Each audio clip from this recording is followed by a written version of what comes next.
Hello and welcome to Lantern Lane Stories. Tonight's story is The Moon Bread of Vienna. In the summer of 1683, Vienna was surrounded. Soldiers on horses circled the city walls. No one could leave. No one could bring food in. The baker's son, Joseph, was only 9 years old. He lived above his father's shop on a narrow street. The oven was cold now. "When will the fighting stop, Papa?" Joseph asked one morning. His father looked out the window at the empty marketplace. "When help arrives, little one, we must wait." The smell of fresh bread was gone. Instead, the air smelled like smoke and fear. Joseph's belly growled.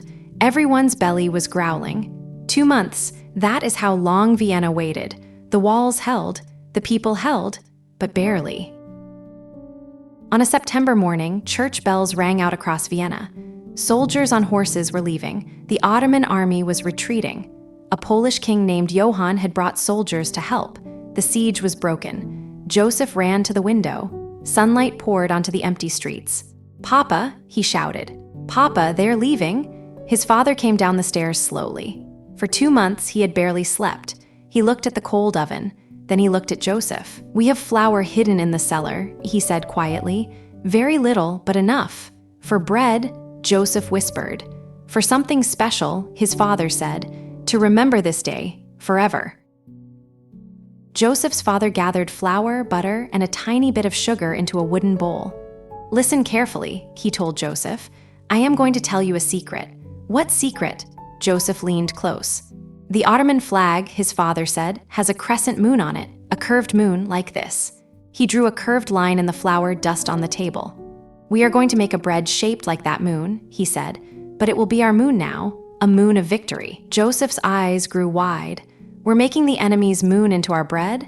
His father smiled. It was the first smile Joseph had seen in 2 months.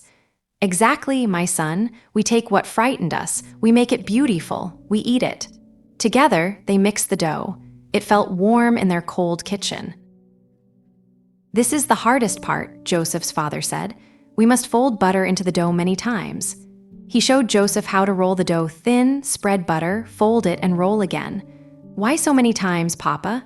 "Because," his father said, "the best things take patience. Each layer makes it lighter. Each fold makes it stronger." Joseph's small hands helped push and fold. The butter was cold. The dough was soft. Together they made something in between. "How many times do we fold?" Joseph asked. "Until it is ready," his father said. "You will know when you feel it." After many folds, the dough felt different. Smooth, alive. "Now?" Joseph asked. His father nodded. "Now we shape it like the moon." Joseph's father rolled the dough into a large rectangle. "Watch," he said. He cut long triangles from the dough, each one pointed like a crescent. Now the magic part. He showed Joseph how to roll each triangle starting at the wide end, curving it as he rolled. "Like this," he said. "Tight at first, then curve it gently into a moon shape."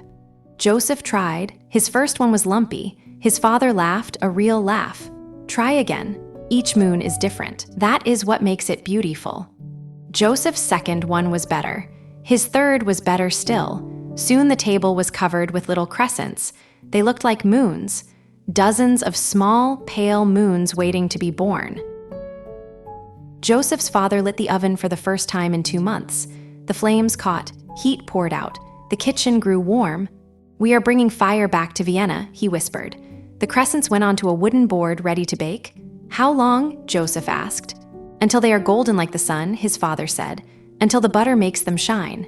They waited. The heat from the oven made Joseph's face flush. Then a smell. A smell Joseph had almost forgotten. Butter, sugar, warm dough. "That smell," Joseph said, "is it real?" His father squeezed his shoulder. "As real as hope, my son." The oven door opened. Steam rose like a small cloud. Inside, the crescents had turned golden, deep golden like honey in sunlight. The butter had puffed them up. The layers had separated, making them flaky and light. Joseph's father carefully lifted them out with a wooden paddle. They were perfect, each one curved like a real crescent moon. "They're beautiful," Joseph breathed. "They are," his father agreed. "Now we let them cool, then we share them." Word spread quickly through the neighborhood. "The baker has made bread, real bread, special bread." People came to the shop, thin people, hungry people, happy people.